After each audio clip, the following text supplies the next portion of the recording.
Oke, selamat malam untuk kita semuanya. Selamat malam, Pak Pendeta. Apa kabar keadaan Anda di tempat masing-masing? Baik, amin. Baik, Baik. puji Tuhan. Sehat, Puji Tuhan, sehat mantap, semua. mantap, Puji mantap, Tuhan. mantap ya. Oke, kita melanjutkan kembali seri pelajaran Alkitab lebih dekat dengan Yesus. Betul ya? Mengenal Yesus lebih dekat. Itu dia, luar biasa. Pada malam hari ini, izinkan saya seperti biasa, seperti minggu lalu, memberikan PowerPoint. Ya, saya mau share dulu share screen PowerPoint. Apakah sudah diizinkan? Oh, ya, sudah diizinkan. Oke, apakah sudah terlihat Bapak Ibu? Sudah jelas. Sudah jelas ya? Sudah. Iya. Oke, saya perbesar dulu. Oke. Baik, supaya kita betul-betul sepakat, apakah judul yang diberikan pada malam hari ini? Berkata dan berbuat. Terima kasih. Berkata dan berbuat. Saya akan berhenti sebelum jam 12 malam. Oh, silakan Pak Pendeta. Kami tunggu janjimu. Kan sebelum. Oke, baik. Terima kasih banyak untuk attention yang diberikan atau perhatian yang diberikan. Saya yakin masing-masing kita sudah melewati hari ini dengan penuh pekerjaan masing-masing, tetapi saya melihat suasana pada sore hari ini cukup hangat, terlihat dari senyuman, dari pancaran mata yang terlihat di setiap layar yang ada. Oke, kita puji nama Tuhan ya. Tuhan masih memberikan yang terbaik. Baik, judulnya adalah berkata dan berbuat. Didasarkan pada Matius 21 ayat 28 sampai 32. Seperti minggu yang lalu, saya memohon Pak Agus ya boleh membantu di dalam membacakan ayat-ayat yang ada nanti di dalam screen yang ditampilkan. Baik, pelajaran apa yang akan kita bahas pada malam ini? Saya ingin kita brainstorming sedikit untuk berikut. Actions speak louder than words. Kira-kira apa ya? Kira-kira apa ini artinya? Boleh diterjemahkan secara bebas? Action speak louder than words. Kalau saya boleh katakan than thousands words. Kira-kira apa ini? Ada jawab? Perbuatan berbicara lebih kuat daripada kata-kata. Perbuatan berbicara lebih nyaring, lebih kuat daripada kata-kata. Kalimat ini mempunyai makna yang sangat dalam. Oke, saya akan memberikan kira-kira pengertian dalam gambar di layar berikutnya terhadap kalimat yang baru saja disampaikan oleh Pendeta Nofri. Lihat ini, ada seorang ibu tua yang membawa barang di tangan kiri dan tangan kanan. Di sana ada seorang anak laki-laki dan dua orang anak perempuan. Coba lihat apa yang dikatakan oleh anak perempuan. Salah satu anak perempuan itu, saya sangat concern. Saya sangat memberikan perhatian kepada perempuan tua itu yang membawa tas yang sangat berat katanya. Tetapi berkata saja, Walaupun dia memberikan sebuah attention kepada perempuan tua itu. Bagus sekali perhatiannya. Aduh, saya ingin membantu. Tapi bandingkan dengan anak laki-laki yang langsung mendekati ibu tua itu dan berkata, "Can I help you? Bolehkah saya membantu?" Dia langsung mengulurkan tangannya dan mengambil tas yang berat dari ibu tua itu. Inilah yang dimaksud dengan action speak louder than words. Tindakan berkata lebih nyaring daripada kata-kata itu sendiri. Anak perempuan itu punya perhatian, tetapi dia tidak menyatakan perkataannya dengan perbuatan. Sementara laki-laki itu, dia langsung mengambil tas dari ibu tua itu. Ini menjadi menarik, Bapak Ibu. Pembahasan malam ini berdasarkan Matius 21 ayat 28 sampai 32 yang merupakan pembahasan utama. Tapi ada yang menarik. Kenapa saya katakan menarik? Ayat 28 sampai 32 itu punya latar belakang, Bapak Ibu. Itu punya latar belakang yang perlu kita perhatikan dengan seksama. Sehingga nanti kita sampai ke ayat 21 sampai 32. Kira-kira apa latar belakang dari pembahasan tentang dua orang anak yang berada di ayat 28 sampai 32. Latar belakangnya itu berada di ayat 23 sampai 27. Apa itu? Bila mana Bapak Ibu membuka Matius 21, mari Bapak Ibu kita buka Alkitab kita masing-masing. Matius 21 ayat 23 sampai 27 itu adalah latar belakang untuk ayat 28 sampai 32. Pada saat itu Yesus berada di dalam bait Allah sedang mengajar. Itu di ayat 23 ya Bapak Ibu ya. Ya, betul sekali. Di ayat 23. Dan terus sampai ayat 27. Pada waktu Yesus sedang mengajar di dalam bait Allah, di dalam bait Allah itu banyak sekali lapisan masyarakat yang sudah berkumpul. Termasuk imam-imam kepala dan tua-tua orang Yahudi. Saya menggunakan bahasa ingatlah selalu, di mana imam-imam kepala dan orang tua-tua orang Yahudi sangat tidak menyukai Yesus. Mengapa? Karena pengajaran Yesus mengalihkan perhatian orang banyak dari mereka. Mereka ini adalah imam-imam kepala dan tua-tua Yahudi. Sehingga pujian yang seharusnya menjadi bagian mereka itu dialihkan kepada Yesus. Mereka takjub. Pujian kepada mereka tidak ada lagi, hilang. Imam-imam kepala dan tua-tua terus-menerus berusaha untuk menjatuhkan Yesus dan menangkapnya dengan tuduhan-tuduhan yang tidak berdasar. Ini menarik Bapak Ibu.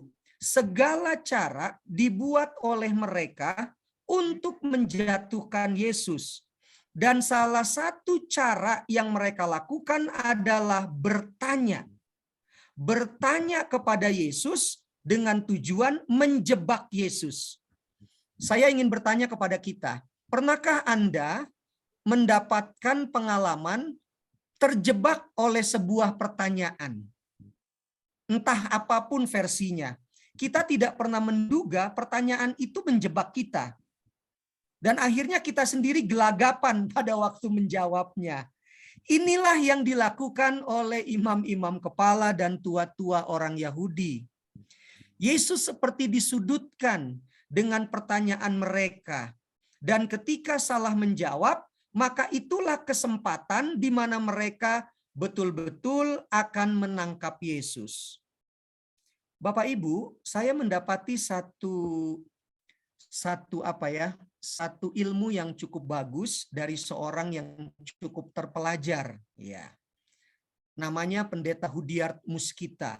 Waduh, kalau Bapak Ibu dengarkan dia punya pembelajaran, luar biasa. Dia salah satu dari segelintir orang Indonesia yang bersekolah di Amerika, khususnya bidang teologi agama Advent.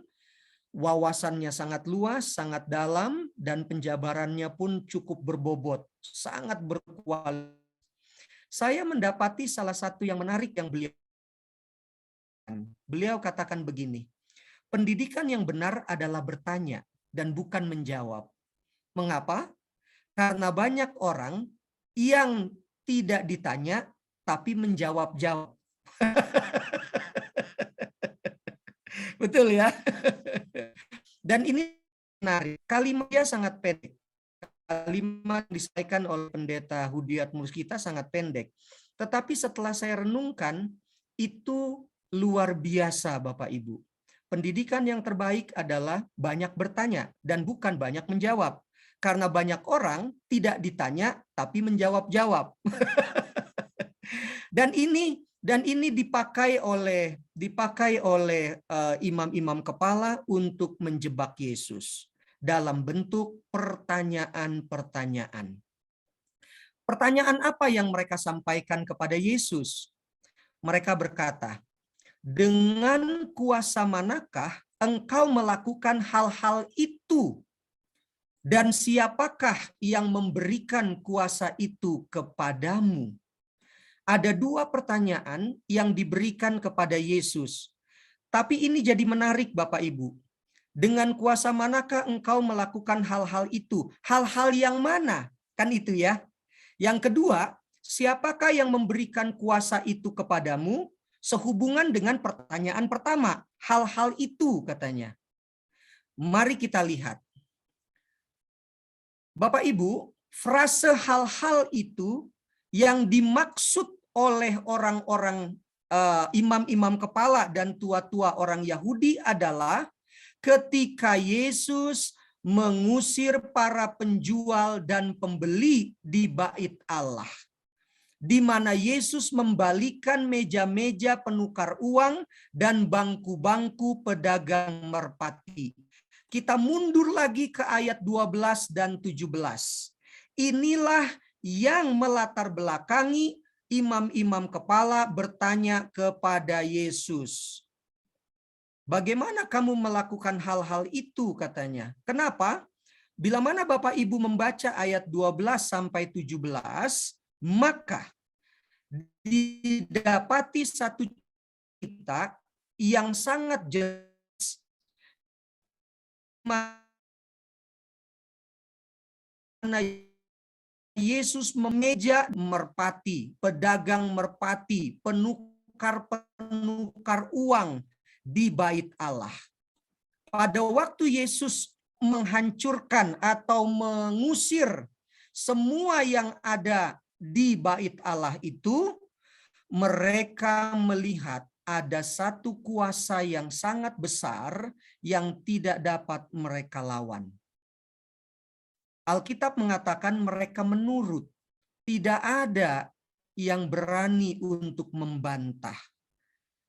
Ada tiga hal yang menjadi alasan mengapa tindakan Yesus begitu tegas di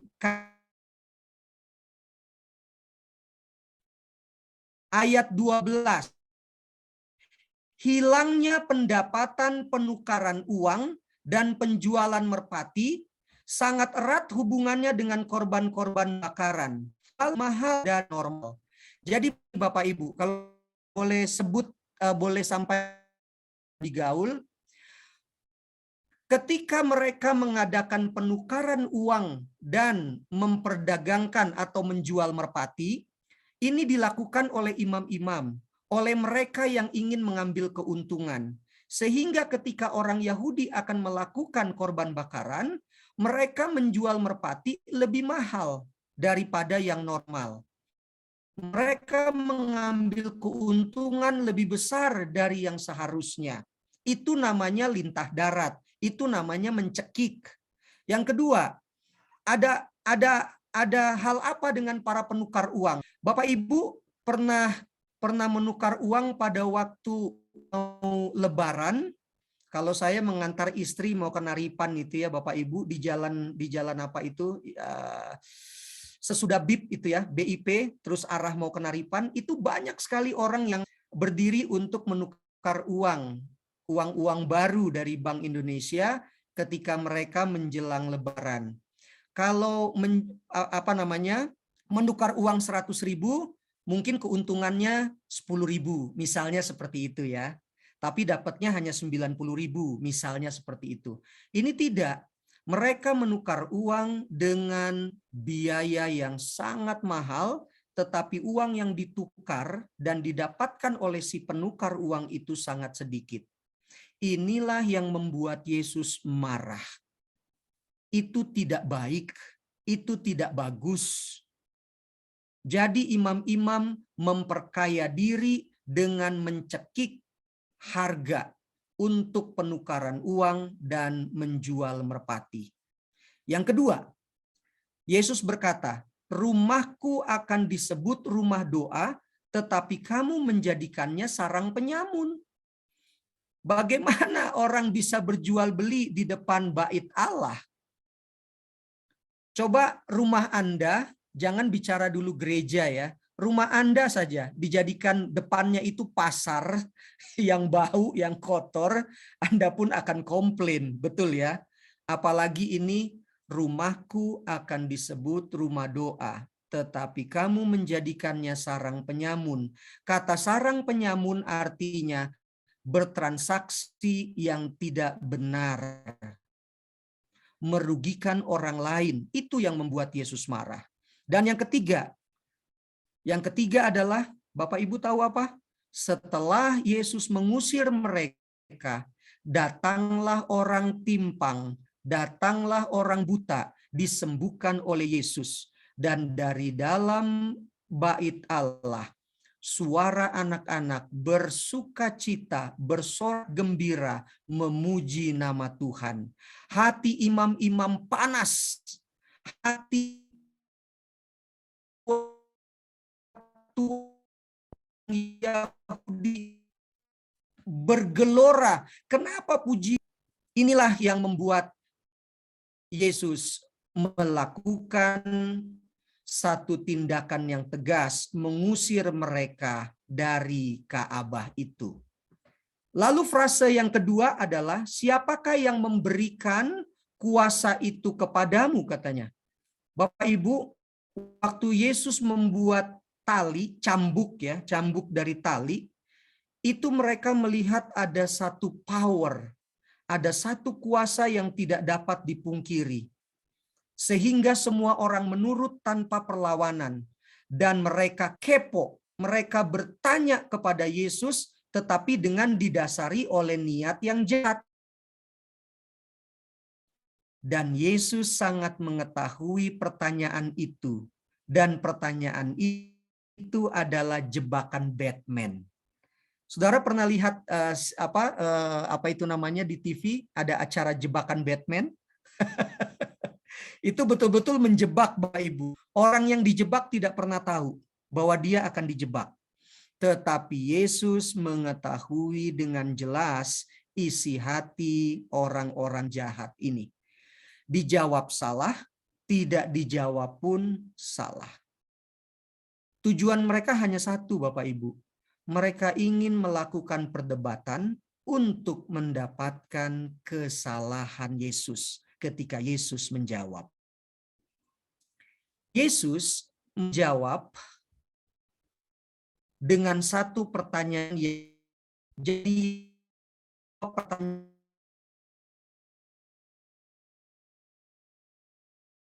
siapa itu kamu dapatkan? Yesus tidak jawab begitu. Yesus sangat bijaksana. Hikmat tidak terukur itu. Yesus menjawab dengan membuat satu pertanyaan. Jika mereka dapat menjawab pertanyaan Yesus, maka Yesus akan menjawab dari mana kuasa mengusir pedagang-pedagang itu didapatkan. Inilah yang sangat menarik dari Yesus. Lalu Yesus pun bertanya dengan satu pertanyaan sederhana, tetapi membuat mereka kelimpungan. Pertanyaan Yesus adalah, dari manakah baptisan Yohanes? Dari sorga atau dari manusia?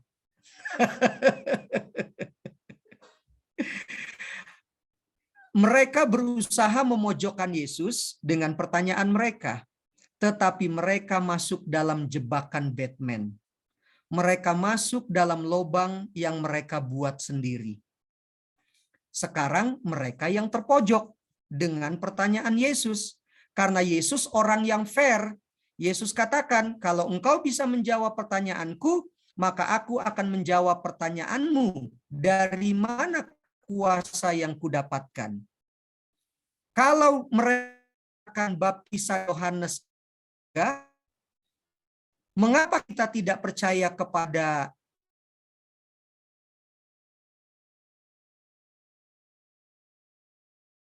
kalau kita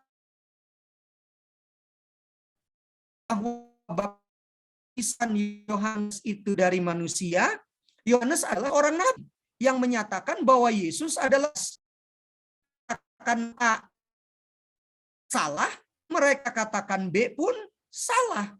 Salah dalam pengertian dua-dua jawaban itu benar.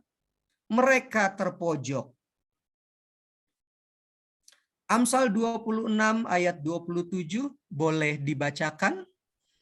Siapa menggali lubang akan jatuh ke dalamnya, dan siapa menggelindingkan batu, batu itu akan kembali menimpa dia. Lihat itu, mereka tidak sadar ketika mereka mencoba untuk menjebak Yesus, mereka yang terjebak. Siapa menggali lubang akan jatuh ke dalamnya, dan siapa menggulingkan batu, batu itu akan kembali menimpa dia. Ini konsep Bapak Ibu. Lihat itu, ketika kita berniat jahat untuk mencelakai orang, yang jahat itu akan kembali kepada kita. Pengkhotbah 10 ayat 8. Barang siapa menggali lubang akan jatuh ke dalamnya, dan barang siapa mendobrak tembok akan dipagut ular.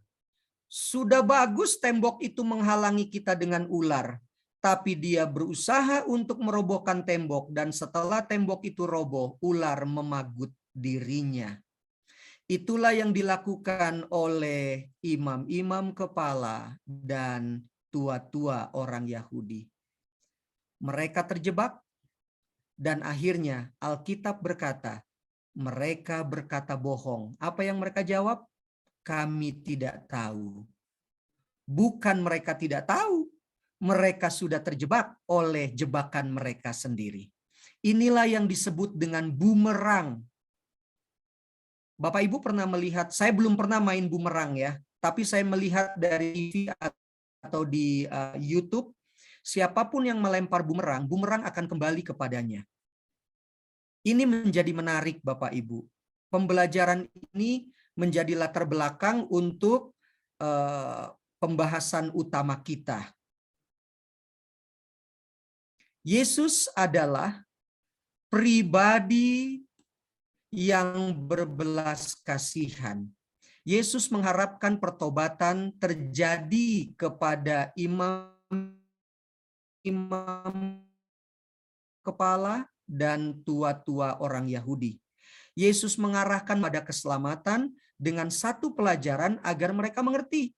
Dan inilah yang menjadi tema pelajaran kita malam hari ini. Ayat 28 sampai 31. Setelah latar belakang tadi, Yesus masuk di ayat 28 dan 31. Yesus punya tujuan. Sudahlah, hentikan perbuatan kalian yang tidak baik itu. Ayo bertobatlah. Bagaimana caranya? Sekarang Yesus yang pegang kendali. Yesus yang memberikan perumpamaan kepada mereka. Boleh dibaca ayat 28 sampai 31? Perumpamaan tentang dua orang anak. Seorang mempunyai dua anak laki-laki, ia pergi kepada anak yang sulung dan berkata, "Anakku, pergi dan bekerjalah hari ini dalam kebun Jawab anak itu, "Baik, Bapa," tetapi ia tidak pergi. Lalu orang itu pergi kepada anak yang kedua dan berkata demikian juga. Dan anak itu menjawab, "Aku tidak mau." Tapi kemudian ia lalu pergi juga. Siapakah di antara kedua orang itu yang melakukan kehendak ayahnya? Yesus, ya, terima kasih Pak. Yesus memberikan pelajaran itu dengan tujuan membenahi karakter imam-imam kepala dan tua-tua Yahudi yang merasa dirinya benar. Ini menjadi menarik Bapak Ibu. Jadi ayat berapa tadi? Ayat 21 sampai ayat yang dari 28 sampai ayat 32, Yesus ingin mengarahkan orang-orang yang tidak benar itu kepada jalan yang benar. Yesus sudah diserang, tetapi Yesus tidak menggunakan kesempatan yang untuk menyerang balik mereka. Yesus tetap mempunyai hati yang bersih, pikiran yang bersih, dan Yesus menggunakan cara yang sangat elegan untuk mengarahkan orang-orang itu kepada jalan yang benar. Yesus melihat dengan jelas bahwa pemimpin-pemimpin agama dan ahli Taurat hanya ode. Bapak Ibu tahu ode? Omong doang. Mereka pandai berbicara tapi tidak dapat melakukan yang mereka katakan. Dan bila mana Bapak Ibu membuka Matius pasal 23, maka seluruh pasal itu dengan jelas berisi teguran Yesus yang sangat nyata kepada kemunafikan mereka. Tidak ada tindakan nyata untuk ajaran yang disampaikan. Jadi ketika imam kepala, tua-tua orang Yahudi, mereka menyampaikan satu aturan-aturan, itu untuk orang banyak, tidak termasuk diri mereka. Itulah sebabnya, sekali lagi ketika Bapak Ibu membaca Matius pasal 23, isinya teguran yang sangat keras kepada mereka semua. Inilah yang disebut NATO, Bapak Ibu. Not action, talk only. Not action, talk only. NATO. Ini menjadi pembelajaran yang sangat bagus untuk kita malam hari ini. Boleh jadi pada satu ketika kita seperti imam-imam kepala atau tua-tua orang Yahudi, ahli-ahli Taurat, orang Farisi dan Saduki yang hanya memberikan aturan, perintah, tetapi tidak termasuk kepada mereka. Kasihilah musuhmu. Itu untuk mereka, bukan untuk saya. Inilah yang Yesus ingin sampaikan dengan judul pada malam hari ini, berkata-kata dan berbuat. Slide berikutnya. Banyak orang mengaku dengan bibirnya mencintai Tuhan, tetapi tindakannya kepada sesama menyangkal ucapan bibirnya. Bapak Ibu, Yesus meminta perkara yang kecil. Yesus tidak meminta kita memberikan nyawa kepada sesama kita. Tidak. Yesus hanya katakan dalam Markus 9 ayat 41, itu contoh saja, boleh dibacakan. Aku berkata kepadamu, sesungguhnya barang siapa memberi kamu minum secangkir air, oleh karena kamu adalah pengikut Kristus, ia tidak akan kehilangan upahnya. Terima kasih. Yesus selalu mengharapkan kita berbuat yang kecil, tetapi mulai dari sekarang, mulai dari diri sendiri, mulai dari yang kecil. Itu kata Aagim ya. Bahasanya sangat bagus. Yang bagus mari kita ikuti. Yesus juga katakan di Matius 23, hai kamu, ikuti apa yang disampaikan oleh ahli Taurat, tapi jangan ikuti perbuatan mereka, karena perbuatan mereka tidak sesuai dengan apa yang mereka katakan. Oh, keras sekali. Tetapi itu benar. Itu juga menjadi bagian kita pada malam hari ini. Hai budi kelana, aku berkata kepadamu, sesungguhnya bila mana kamu memberi minum secangkir air kepada orang lain, kamu akan disebut pengikut Kristus. Dan kamu tidak akan kehilangan upahnya. Masukkan nama kita pada konteks ayat tersebut. Yesus tidak meminta kita harus menjual rumah. Yesus tidak meminta kita harus menjual segala barang yang kita miliki, lalu kita habis-habisan maksud saya, lalu kita berikan kepada orang. Tidak, berbuatlah yang kecil tetapi sesuai dengan apa yang kita katakan. Saya akan tolong orang itu. Perbuatlah sesuai dengan apa yang dikatakan. Bapak Ibu, Bapak Sorgawi, maaf, Bapak dalam ilustrasi atau perumpamaan yang Yesus sampaikan, Bapak dari kedua anak itu melambangkan Bapak Sorgawi yang memberikan tugas kepada kedua anaknya. Dan anak-anak, baik anak yang sulung maupun anak yang bungsu, adalah tipe manusia yang ada di atas muka bumi. Lebih spesifik, di dalam jemaat. Lebih khusus lagi, di dalam rumah tangga. Yang sulung melambangkan pemimpin-pemimpin agama Yahudi. Sementara yang bungsu itu melambangkan orang-orang berdosa yang Yesus katakan dengan bahasa yang sangat gamblang, yang sangat lugas, yang sangat jelas. Mereka adalah perempuan-perempuan sundal dan pemungut-pemungut cukai. Bapak Ibu tahu kenapa Yesus sebutkan perempuan sundal dan pemungut cukai? Dua tipe orang ini sangat dibenci oleh orang Yahudi secara umum. Perempuan sundal itu betul-betul pekerjaan yang sangat hina. Kalau boleh dilempari batu oleh orang Yahudi. Begitu juga dengan pemungut cukai. Itu pekerjaan yang sangat dibenci oleh orang-orang Yahudi. Tetapi justru sebaliknya, Yesus mengangkat mereka oleh karena mereka bertobat.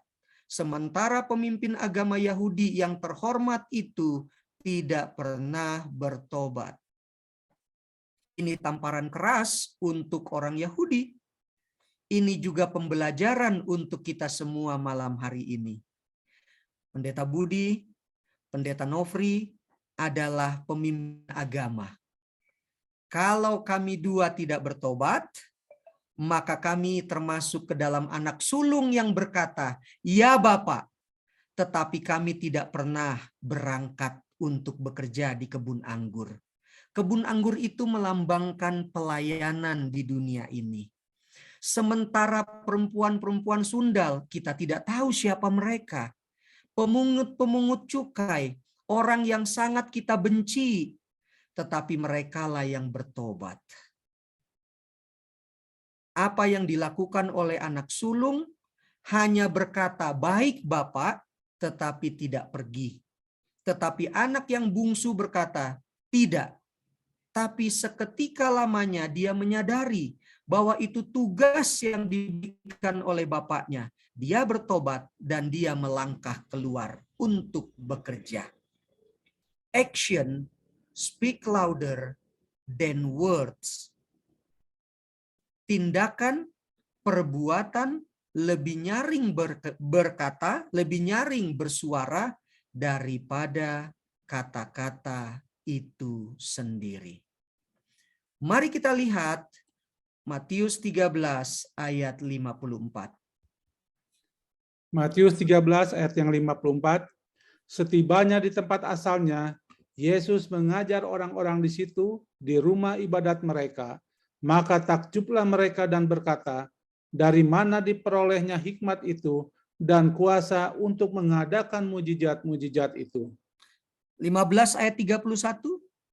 Maka takjublah orang banyak itu melihat orang bisu berkata-kata, orang timpang sembuh, orang lumpuh berjalan, orang buta melihat, dan mereka memuliakan Allah Israel. Luar biasa. Mari kita belajar dari Yesus. Yesus lebih banyak berbuat daripada berkata-kata. Bukan berarti Yesus tidak perlu menyampaikan kebenaran mengajar atau berkhotbah. Itu pun Yesus lakukan. Tapi lihat presentase yang lebih besar ketika kita membaca Alkitab. Yesus lebih banyak melakukan perbuatan. Do something. Dia melakukan sesuatu.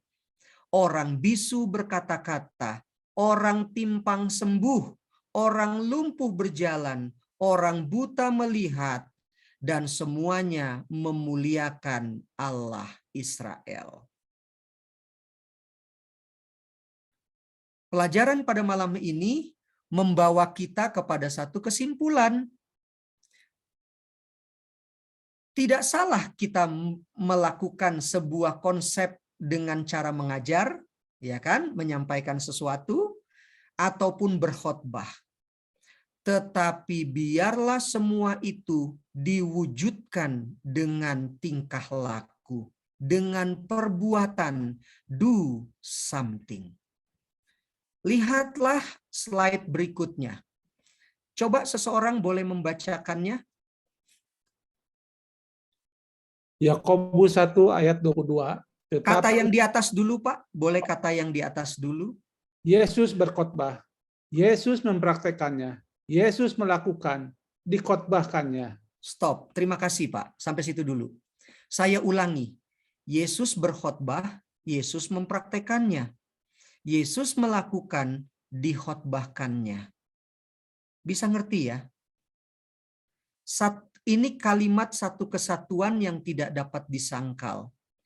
Ketika Yesus mengkhotbahkan, kasihi sesamamu, Yesus lakukan itu.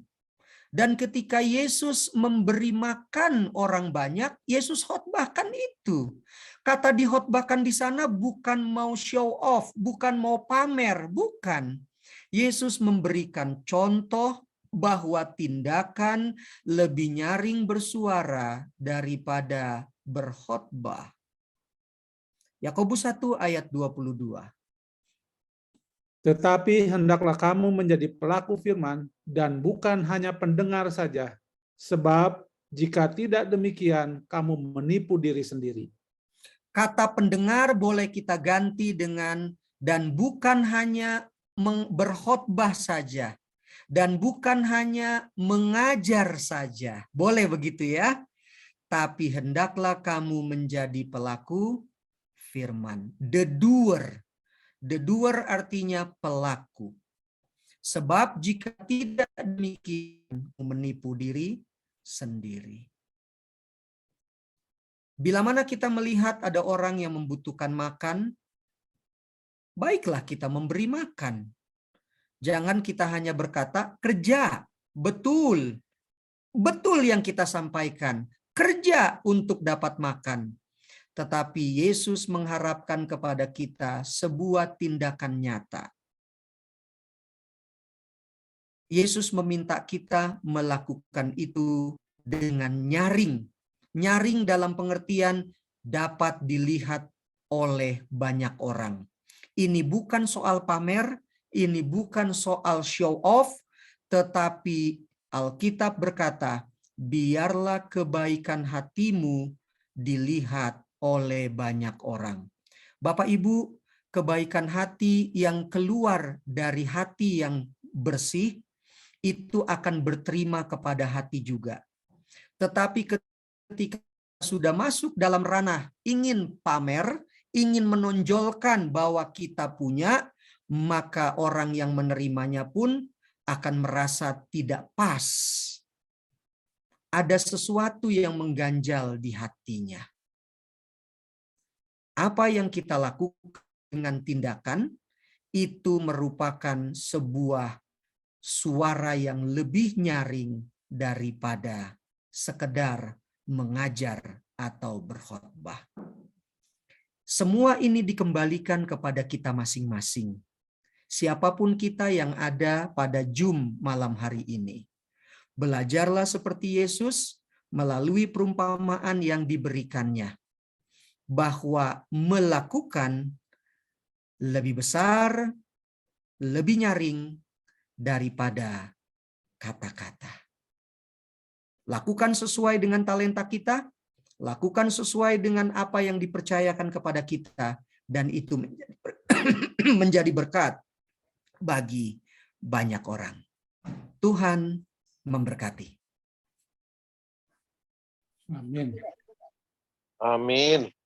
Puji Tuhan.